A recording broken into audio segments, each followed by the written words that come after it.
Health Inspector Mike was conducting a routine inspection at Giuseppe's restaurant. He was intrigued when he saw a secret staircase leading down from the kitchen. There was no food preparation equipment in the basement. He was shocked by what he saw. But why did Giuseppe keep such a room under his traditional Italian restaurant? Don Giuseppe Benedetto was America's most beloved Italian restaurant owner. His Nonna's kitchen chain had 47 locations across 15 cities. 64 years old, gray hair, always smiling, he told customers, "Welcome to family." Restaurant reviews were perfect. Most authentic Italian food outside Sicily. Giuseppe treats everyone like family. Traditional recipes passed down generations. Giuseppe's story was inspiring. An immigrant from Sicily who achieved the American dream, a hard-working family man. But Health Inspector Mike Torino began noticing strange things during routine inspections. First red flag. The kitchen layout was unusual. Giuseppe's restaurants had identical designs. Normal restaurant kitchens would be different according to chef preferences. "Why are all kitchens exactly the same?" he asked Giuseppe. "Efficiency, my friend. Same design, same quality." It was a reasonable explanation. But Mike was an experienced inspector.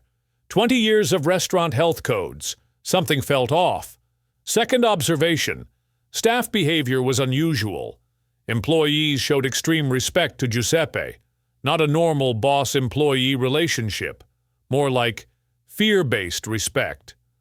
"Giuseppe's coming," staff would whisper. Everyone immediately went to their positions. Third strange thing. Customer patterns. Certain customers received special treatment. They were taken to a private dining room. They weren't given the normal menu. "Who are the VIP customers?" Mike asked the manager. "Family friends. Old country connections." Mike's curiosity began to grow. Giuseppe's restaurants looked perfect on the surface, but underneath, something was hidden. Mike had his breakthrough moment during his third inspection. He was doing a routine check at Giuseppe's Brooklyn location. He was inspecting the kitchen storage area. Behind the large freezer, there was a slight gap in the wall. Curious, Mike pushed the freezer. A secret door was revealed. Stairs led down to the basement. "This isn't on the building plans," Mike whispered to himself. Giuseppe was in the front dining area at the time, chatting with customers. Mike quietly went down to the basement. The discovery was shocking. The basement didn't contain restaurant equipment. Instead, large conference table with 12 chairs, wall-mounted maps of New York territories, multiple safes built into walls, gun storage cabinets, locked but visible, communication equipment, files and documents everywhere. "What the hell?" Mike breathed. Document folders were labeled with strange names. Brooklyn operations, union negotiations, waste management territories. Mike took photos with his phone. He was collecting evidence. Suddenly, footsteps on the basement stairs. Panic. Giuseppe was coming. Mike quickly hid behind a filing cabinet. Giuseppe entered the basement, but he wasn't alone. 2 men were with him, in expensive suits, serious faces. "Sit down," Giuseppe said. His tone was completely different. Not the friendly restaurant owner, commanding, authoritative. "Brooklyn's situation needs resolution," one man said. "The Colombos are crossing our territory again," the other added. Giuseppe leaned back in his chair. "Then we remind them of boundaries." Mike realized Giuseppe's restaurant empire was a cover for something much more dangerous. Mike contacted the FBI in emergency. A meeting was arranged with Agent Sarah Collins. "This is bigger than a health violation," Mike said, showing the photos. Agent Collins examined the evidence. "This looks like an organized crime operation." The FBI began investigating Giuseppe Benedetto. Background checks, surveillance, financial records analysis. The discovery was extensive. Giuseppe's real name was Giuseppe Benedetto Torino, born in Sicily, but not the humble immigrant story. Family connections traced back 200 years to La Cosa Nostra. He's not just a restaurant owner, Agent Collins realized. He's an underboss of a major crime family. Surveillance footage revealed a pattern. Giuseppe's restaurants were meeting places for different crime families. Monday nights, drug distribution coordination. Tuesday afternoons, territory negotiation meetings. Wednesday evenings, money laundering planning. Thursday mornings, union-controlled discussions. Friday nights, hit authorization meetings. Each restaurant basement had a similar setup. Giuseppe had built a 47-location network for organized crime coordination. FBI wiretaps were placed at multiple locations. The conversations captured revealed an incredible criminal conspiracy. Boston territory secured. Docks under our control. Chicago families agreed to tribute payments. Miami operations 200% profit increase this quarter. Vegas expansion ready, casino connections confirmed. Giuseppe wasn't just operating a restaurant chain, he was coordinating North America's largest crime syndicate. But the most shocking discovery: legitimate business integration. Giuseppe's restaurants were actually profitable. Real customers, real food, real reviews. It was the perfect legitimate business cover. The FBI estimated Giuseppe's operation. $800 million annual revenue, restaurants plus crime. 5,000 plus people employed, legal plus illegal. 15 major cities under control. International Sicily connections. Agent Collins designed a complex sting operation. To trick Giuseppe into a confession, an undercover agent was infiltrated into the restaurant business. Agent Maria Rossi, Italian-American background, restaurant management experience. Perfect cover to get inside Giuseppe's organization. Maria approached Giuseppe with a business proposal. "Mr. Benedetto, I want to open an authentic Italian restaurant in Portland. I need guidance from a successful businessman like you." Giuseppe was interested. It was an expansion opportunity, and Maria's Italian heritage was appealing. "Come to the Brooklyn location tomorrow.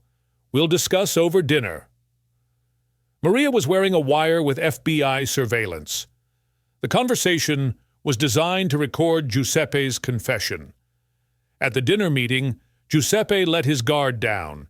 He began to trust Maria. "Maria, the restaurant business isn't just about food. It's about family, about respect, about territory." "What do you mean territory?" "Each neighborhood has rules. Some rules are written in law books. Some rules are written in blood." Giuseppe continued, "My restaurants, they serve two purposes: beautiful Italian food for regular people, and meeting places for family business." "Family business?" Giuseppe smiled. "Old country traditions, problem-solving, dispute resolution, sometimes permanent solutions." The FBI was recording everything. Giuseppe gave a detailed explanation of how each restaurant basement was used to coordinate criminal activities: money laundering, drug distribution, territory control, union infiltration. "Traditional values," Giuseppe said, while loyalty, family, respect. "These values guide everything we do." Maria pressed, But what about the law?" Giuseppe laughed. "Law is for people who don't have family protection. We make our own law." Complete confession. Giuseppe admitted to running an organized crime syndicate disguised as a restaurant empire. The FBI coordinated simultaneous raids at all 47 Giuseppe locations, the largest organized crime bust in FBI history. When Giuseppe was arrested, he was shocked. "How did you find out?" "Health inspector," Agent Collins replied. Giuseppe couldn't believe it. A 30-year operation had been exposed by a single health inspection. The trial was a media sensation. Restaurant Dawn headlines everywhere. The evidence was overwhelming. 47 secret basement meeting rooms, $200 million money laundering through restaurants, 500-plus criminal associates across the organization, international connections to Sicily, crime families, union control, drug distribution, territory management. Giuseppe's defense was hopeless. "I'm a legitimate businessman. The restaurants are legal. The restaurants are legal," the prosecutor agreed. "Crime coordination is illegal." Giuseppe received a life sentence in federal prison. The restaurant empire was seized by the government. Properties were sold. Employees laid off. Legitimate ones were rehired by new owners. Giuseppe's crime network collapsed. Other families began grabbing territory. Violence increased in the short term, but continued FBI pressure eventually stabilized the situation. Mike, the health inspector, received a commendation from the FBI. A single inspection saved lives and prevented crimes. Giuseppe's legacy. Proof that criminals can hide behind legitimate business, but careful investigation always reveals the truth. Giuseppe was in federal prison, maximum security. But an unexpected transformation began. During years in solitary confinement, Giuseppe reflected on his life choices. He remembered his grandmother's teachings. Family means protection, not destruction. Giuseppe realized he had perverted la Cosa Nostra values. Family honor had become an excuse for harming innocent people. "I dishonored my real family," he wrote in his diary. "I used tradition to justify crime." Giuseppe requested permission to teach Italian cooking classes in prison. Share real family tradition, not criminal one. It was initially denied. Security risk. But Giuseppe showed persistence. He wrote letters about authentic Italian culture and the importance of cooking traditions. Finally, a limited program was approved. Subject: traditional Italian cooking and family values.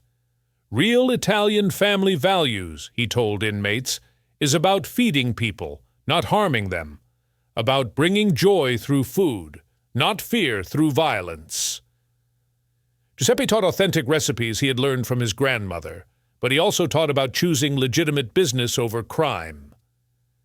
"I had a gift," Giuseppe explained. "Real talent for hospitality, for making people happy through food. I corrupted that gift for crime."